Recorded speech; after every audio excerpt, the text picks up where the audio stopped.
Darcy Carden from The Good Place, the funniest show on TV. Joyce. Yes, it's true. Thanks. Well, after the huge first season finale twist, where did you think the show was going to go in season 2?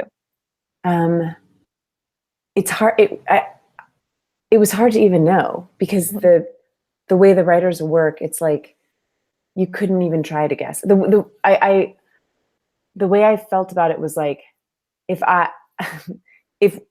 the way the season ended, nobody guessed, right? The writers are like ahead of the game by a mile. So the way I like watch TV and the way I like consume media, I guess, is I kind of just like let it wash over me. I don't really, the way a lot of people like to figure out the end. I don't really like to. I kind of like to just like see it as it comes. So, I wasn't doing like a ton of what's next, where are we going? Like I trust the writers in a way where I'm like, I'll go wherever you take me. So, I was more just like getting the scripts and reading the scripts and being excited by that, as opposed to like, what's next for us? Did you try to figure out where it was going? I mean, I was just so stunned with the twist. I was Me like, too. what are they going to do? Yeah, me too. And I think, the way the beginning of season 2, with all those reboots and the writers just have this way of like burning through story. The first 10 minutes of the premiere, it would have been like 9 episodes of any other show. And we would have been happy. The audience would have been like, cool, great. That's how this story's going. It's, it's like slowly unfolding, but it's so exciting that they like just plow through story. So I'm like, I would almost be a fool to like try to guess where I feel like they keep proving to us that we're not going to guess where they're going. And I'm so impressed by the writers. I could freaking die. And in season 3, I mean, I know a little, we start filming on Monday, which is in a couple days. Oh my gosh. And even that, like they've taken us through some of season 3 and I'm already like, my mind is blown. You have to divulge all the secrets during this interview right now. I'll tell you everything. Yeah.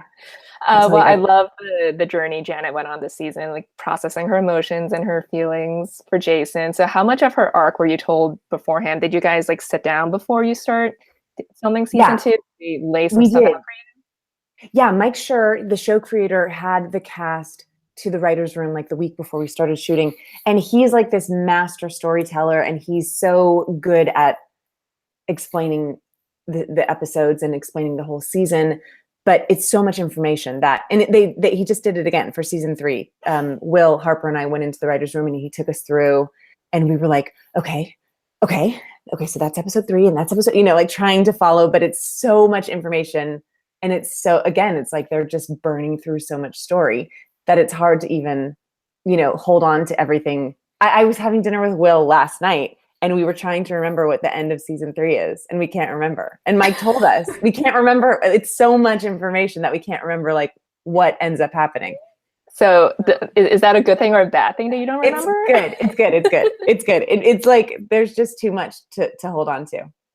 So, like someone can ask you right now and you'd be like, I know, but I actually don't know. Right. It seems like a smart move to be like, I don't remember, but I'm like, no, I don't remember.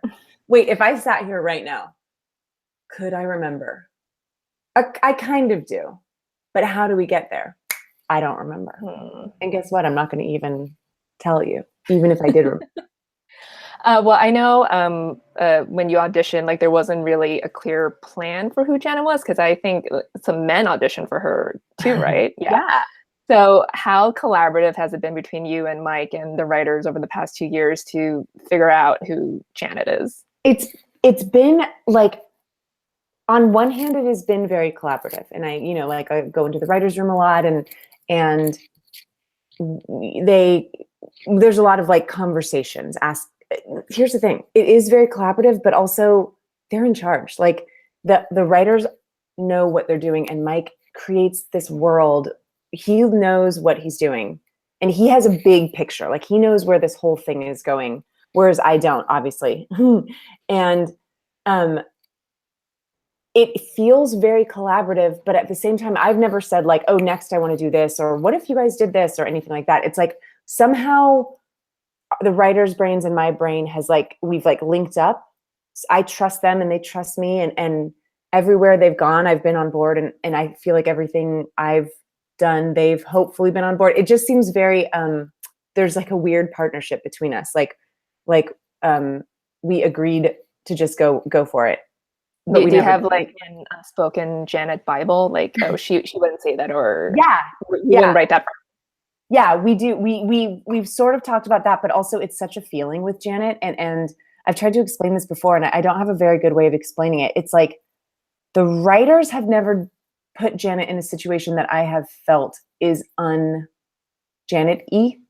There's always a justification or a reason, or, you know, something that's coming next that makes it make sense or something like that. The only time I've ever, we have different directors, these like different incredible directors for each episode. And, you know, they're amazing. They're like the best in the frickin' biz, but also they're with us for an episode or two, and we're with ourselves for the whole season. So we know our characters and our everything really well. So occasionally a director will come up with like an idea for me to try it a different way. And that's when it's like some alarm goes off inside of me. That's just like, oh, no, wait, no, that's not how Janet wouldn't do that. I can't. And it's like a very deep. Like, you don't know Janet at all. Yeah. I mean, even if they do, she's a weird little bird. So like, I just feel like there's like a little alarm that goes on within me. That's either like, it just is it's like something just goes, she wouldn't do it like that. But I mean, you know, I'm always down. But not with the writer. The writers just got it. The writers got Janet down. Mm-hmm. Mm-hmm. Well, I love how you portray her, because most omniscient characters on TV, well, they're usually human, but there are some that are robots or AIs. But they're usually portrayed as these like snooty, pedantic know-it-alls. Like, you know, they're always actuallying you to correct something. Right. So have you found that balance of playing Janet without emotion for the most part, at least until season 2, and without judgment, but still with this eternal positivity? It has been like a tiny bit of a struggle, maybe more of a struggle than I thought it would be. And that, I think, is just like an actor thing. That's just like, as actors, all we're sort of taught is to react and to have an opinion on everything that your fellow actor is giving you, everything that you're saying. Like, you have to like, it's all about, you know, it is all about. Or even as a human, you react to news. Right. Opinions and judgment and reactions. It's like, that's how we communicate. So the first few episodes, the first half of the first season, I would say, I was like really kind of struggling with that and talking to Mike about it a lot. And it was a lot of like pulling back. It was just a lot of like, you know, less sad this time, or less whatever, less judgmental, which is, I guess, the like great thing about TV as opposed to doing live theater, which I've done, which is like what I do mostly, or have done mostly, is things on stage. So getting into this character on this particular show it's been great to like try it again and until it starts to feel right. Do you find yourself, I mean, I don't know like anything about acting, but do you find yourself like maybe focusing more on like, you know, like your facial expressions maybe? Because I feel like there are a lot of like subtle hints in your expressions, and even in like your tone of voice, even though her voice is always peppy and happy. Right. God, I don't know that this isn't a good thing. I don't know that I think about my facial expressions at all. I probably should. I don't know. Like, acting is a little bit hard to talk about for me. For some people, it's easy to. It was hard for me to talk about in acting school. Like when I was in college, it's hard. It's such a feeling with me. It's so like internal and personal and gut, I guess. And like the way Janet's face and body is, it's not like premeditated, if that makes sense. It's sort of just like, oh gosh, acting is so goofy to talk about. It's so goofy to talk about. Because you just sound like such a jerk. It's so self-important. It's me. It really is. It's like, oh, Janet is just within me. Like, give me a break.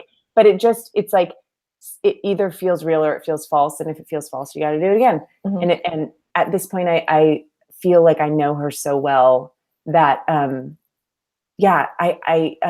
gosh, oh my gosh, I should be better at talking about acting. I got to get better. Gotta work on that. I know, it almost gives me the heebie-jeebies to talk about it. I'm also like right next to my bookcase, and there's all these acting books. Ew, acting. So gross. It's so gross to talk about, but I love it. Just like humans kissing. Why do they do it? Yes. Ew, mouth hole smash. Well, so one of my favorite episodes this season was Janet and Michael, which was a wonderful showcase for you and Ted and your relationship. So how did you approach playing Janet that episode as she realizes and try to reconcile her feelings for Jason and the fact that, she's the one causing all these earthquakes? Right. Well, thank you for saying that. That was a special episode for me, and getting to work with Ted that closely and every day, and, having just kind of getting to do that with him was like life highlight and just a great week. It was just like a dreamy week. That version of Janet, this kind of like what's going on, I couldn't possibly be in love. That type of Janet there's like this sort of teenager vibe that I feel from her, like where she's sort of figuring out her emotions and not quite being, I think I'm sort of like, I sort of tap into like teenager Darcy, if that makes sense, like teenager anyone, because she's so confused and so mixed up about her emotions. Everything she thought she knew is like changing. And the other thing about that episode is like Ted gives you so much, and he's such a present, incredible actor, and he loves to play around and he loves to try new things that like all you really have to do is know your character and know your lines and go nuts a little bit, like just go for it, because he's so with you. Anything I threw him, he could throw back. I mean, of course he could throw back, but like there was no limit. Like it was just like, I can think of a couple scenes in that episode where he like blew my mind during the take. Like while we were acting, I was like, while you were spitting out pennies yes, from your mouth. He is so good. He's just so good. And he's so, like one of the most giving scene partners I've ever worked with. He's like, he's so present. It's like, he good. Mm-hmm. Well, the pivotal moment between you guys is when, you're trying to convince him to turn you into a marble, and he won't give you a reason why he wouldn't. And then he just says, because like the reasons is friends. And it's so lovely and poignant. So did you guys discuss that scene a lot, or was it just kind of, you just went action and then went for it? I think it was, we don't do a ton of rehearsing, on this particular show. I mean, we rehearse before we do it, but like I think some shows do a lot of rehearsing, some don't. I'm sure it's like a time thing. So you just have to kind of be ready to rock. And again, it's like just knowing your stuff and oh my God, he was so good. It's such a dream that thinking back on that week, like how it was I would like wake up, call time would be like 5 or 5:30. And I would like wake up like it was Christmas morning. I was just like so excited to get to work with him. Do you prefer playing good Janet or bad Janet, or good Janet trying to be bad Janet? Good Janet trying to be bad Janet was like a really fun. That was really dumb and fun. And like, oh man. I mean, I think I really love playing good Janet. There's something about her that feels really like, kind of like settling into home or something. Just feels like home. I even down to just putting on her costume. Like it kind of is like, I love her costume. It's so like 70s flight attendant. Don't you love it? That's it's fabulous.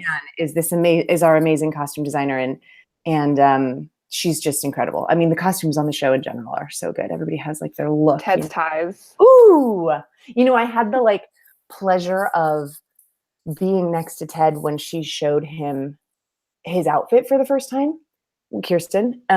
It was like the second day I had ever met him or something, so I was still a little bit like nervous around him. And she showed him a picture of what she wanted him to wear with the bow tie, and he was like, that's Michael. Like he was like, now I get it. He's like, all I needed to see was that costume, and he's like, now I know who Michael is. And it was cool to see that. because costume, especially in a show like this, are like such a big part of what we're doing. And with like Bad Janet, I mean, that's like a totally different character. A lot of the versions of Janet, yes, it is, which is what it was, modeled on. When we were coming up with that costume, we had basically the exact same idea. I had screenshot, screen grabbed. Shotted is not a word at all. Not even an English word in any way. That's already past tense. Okay. Yes, you're right. Right. Screenshot. Yeah. A picture of Sandy with the like leather pants and the little off the shoulder thing. And then when I showed Kirsten, she's like, that's exactly what we had in mind. So when there's so many different versions of Janet, but they are all different versions of Janet, if that makes sense. Like there's this base of Janet, and then there's like rebooted Janet, and there's like, mad Janet, drunk Janet, this and that. But Bad Janet is like no Janet, if that makes sense. There's nothing in Bad Janet that is in Good Janet. It's like everything that is not in Good Janet is in Bad Janet. Yeah. So it is really like playing a totally different character. So what can you tease about season 3? Because in the finale, Janet says she evolved so much that she's not even a Janet anymore. Yeah. Well, she said, I don't know if I'm really, I don't know what I am. And she declared her love for Jason. Didn't she just? She's so bold. Season 3, like the way I felt going into season 2 was like, you couldn't guess if I gave you 100 guesses where it's going to go. And season 3 is exactly the same thing, which is to say it's nothing, you couldn't guess it. Like even right away, we just did a read through of the first 3 episodes a couple days ago, and it went so well, and it was so fun and like electric. And afterwards, Kristen and Ted and I were talking to Mike Schur, and Kristen was like, what sitcom, like we're going into the 3rd season, and the first 3 episodes are like the best episodes we've ever done. Like what TV show gets to do that? It's usually like, really kind of searching for plot and searching for like something new. And this just like, these writers are so goddamn good. They're so good. And so many puns. I love the puns. Gosh, the puns. The puns. Well, I'd be remiss if I don't mention Barry, which you're also on season 2 renewal this week. Congratulations. I'm so excited. So this is, okay, episode 4 is about to come out. That's one of my favorite episodes.